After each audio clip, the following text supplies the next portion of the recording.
तमाम व्यूअर और दोस्तों का अस्सलाम वालेकुम। आज हम बात करेंगे फिजियोथेरेपी में फेस की एक्नी, पिंपल्स और जिनके कलर डल्स होते हैं, स्किन का कलर डोटून होता है या थोड़ा सा डल होता है, उसका हम ट्रीटमेंट फिजियो में किस तरह कर सकते हैं उसको आज बात करेंगे। कलर से भी कर सकते हैं, सीड थेरेपी के जरिए भी कर सकते हैं। तो सबसे पहले हम आते हैं जिनको फेस पे एक्नी होती है या दाने होते हैं किसी भी किस्म के, तो उसके लिए हम कलर का अप्लाई करेंगे। फिजियो करस्पोंडेंट सिस्टम अगर आएंगे तो ये हमारा थंब, हमारा फेस है पूरा फ्रंट वाला, इस हिस्से को बिल्कुल पूरा ब्लैक कर देंगे। ब्लैक मार्कर आप कोई भी ले लें, स्केच हो या कोई भी हो, ब्लैक हो। ये हिस्सा आपने पूरा ब्लैक कर दिया, ये हमारा पूरा फेस है। टॉप तक नहीं जाएंगे, मिडल के पूरे हिस्से को आप ब्लैक कर देंगे। ये आप देख सकते हैं, ये हिस्सा।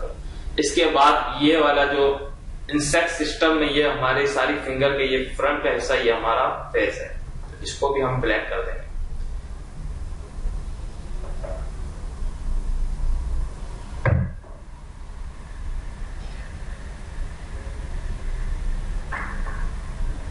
ये तमाम फिंगर्स के ये हिस्से को आप दोनों हाथ के भी कर सकते हैं। मैंने ये फिलहाल एक हाथ की है। इन तमाम हिस्सों को आप ब्लैक कर देंगे जिनको पिंपल्स हैं या दाने हैं, कोई भी चीज।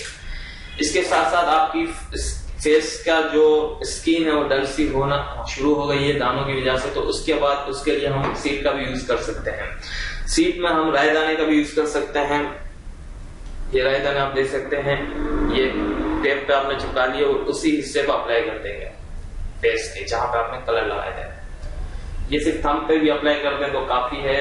फिंगर्स का कलर आप अप्लाई कर दें और इस पे, और इसको स्टिमुलेट करने के लिए हर 1 घंटे के बाद 1-2 मिनट के लिए आपको दबाने हैं इन दानों को, ताकि वो दिमाग की सर्कुलेशन स्टार्ट हो जाए ब्लड की।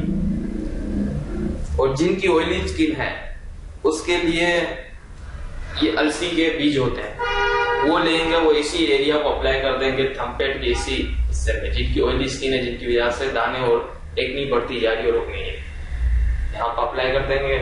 आप अलसी देख सकते हैं, अलसी के बीज इस तरह के होते हैं।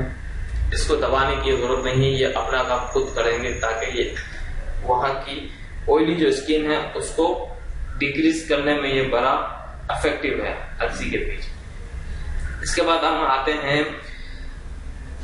जिनको स्किन फ्रेश करनी है या जिनकी स्किन दो टोन हो रही है, कलर साफ नहीं है, फेयर करना है, उसके लिए हम कलर का यूज करते हैं। उल्टे हाथ की ये 2 हिस्से जॉइंट है, एक ये हिस्सा, दूसरा ये हिस्सा।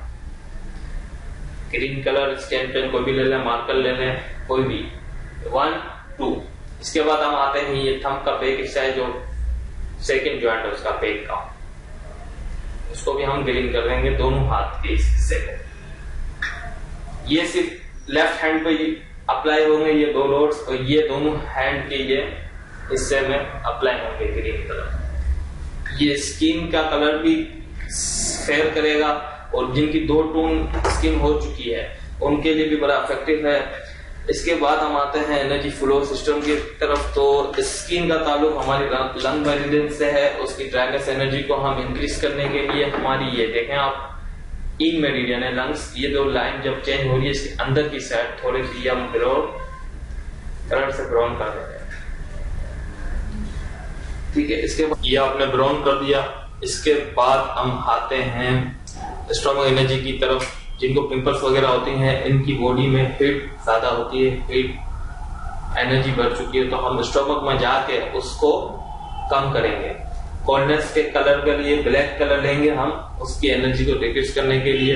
ये हमारी यंग मेरिडियन है स्टोमक, यहाँ की आउटसाइड की तरफ हम सेकंड ये आप देखें, स्टोमक पे जाकर हम ब्लैक एनर्जी के ऊपर इसकी जो फ्लो है ब्लैक लाइन ड्रॉ कर देंगे।